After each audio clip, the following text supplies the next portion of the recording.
A working Sunday on Capitol Hill, impeachment headquarters. Well, we're continuing to prep for our hearings. Media staked out, while behind closed doors, a dress rehearsal of sorts before tomorrow's hearing to lay out the evidence. I expect us to get all of our ducks in a row. The House Judiciary Committee is expected to take several hours Monday as evidence against the president and testimony from past witnesses is presented to the country and the committee.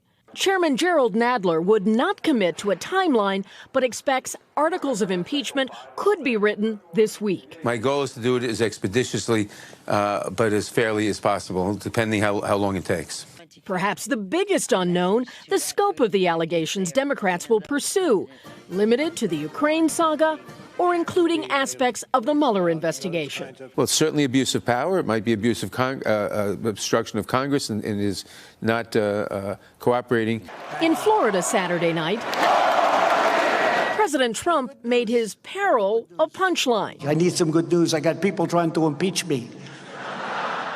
Today, his GOP defenders argued that House Democrats have only convinced themselves. It's not just that Democrats can't persuade people like me who support the president. They can't even persuade Republicans like Will Hurd, who are critics of the president. I don't see a single Republican defecting. They've looked at the facts. They know where we are on this. And Kelly's with us. Tomorrow, impeachment will have some competition, Kelly. We expect word from the Justice Department on an internal investigation about how the Russia investigation first started, right?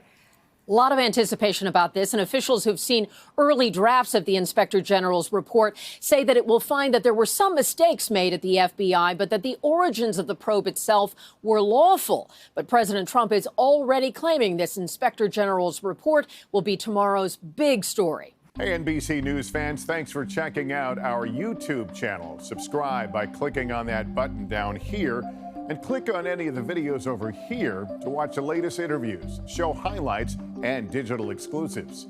Thanks for watching.